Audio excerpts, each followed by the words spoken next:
కాకినాడలో రౌడీజం ఎక్కువైందన్నారు జనసేన అధినేత పవన్ కళ్యాణ్. కాకినాడలో క్రైమ్ ఎక్కువైందని, గంజాయికి క్యాపిటల్ గా మారిందన్నారు. ఎన్నికలు రాష్ట్రానికి చాలా కీలకమని, 5 ఏళ్ల కోసం ఎన్నికలు కాదు, వచ్చే తరాల కోసమని పవన్ తెలిపారు. తంగెళ్ల ఉదయ్ పేరు బ్యాలెట్ లో టీ టైం ఉదయ్ గా గుర్తించాలని ఎలక్షన్ కమిషన్ ను కోరామన్నారు. కాపు రిజర్వేషన్ గురించి చలమలశెట్టి సునీల్ ను అడగాలని, జగన్ జైలుకు వెళ్లడం, మోదీ రావడం గ్యారంటీ అని పవన్ అన్నారు.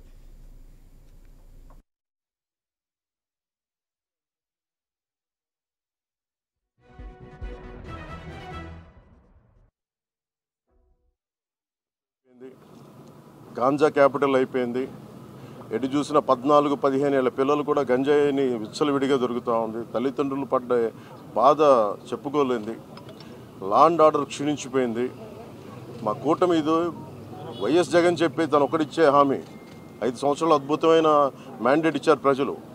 ఏ ఒక్కటి కూడా నిలబెట్టుకోలేదు. Law and order క్షీణించిపోయింది. 30,000 మంది ఆడపిల్లలు అదృశ్యం అయిపోయారు. ఉద్యోగాలు లేవు, ఉపాధి అవకాశాలు లేవు, ఏ పథకాలు కూడా సరిగ్గా అందలేదు. ఇలాంటి సమయంలో ఒకళ్ళు కాదు, ముగ్గురం కల్పిస్తున్నాం. ఎందుకంటే 5 కోట్ల మంది ప్రజలకి ఒక పార్టీ కాదు, 3 పార్టీలు కలిసి ఈ రోజున మేము ఒక బలమైన కూటమిగా 2014 ఎలాంటి కూటమిగా ఏర్పడ్డాము. అలాగే ఉభయ గోదావరి జిల్లాలో కూడా, ముఖ్యంగా ఉభయ గోదావరి జిల్లాల్లో జనసేన, భారతీయ జనతా పార్టీ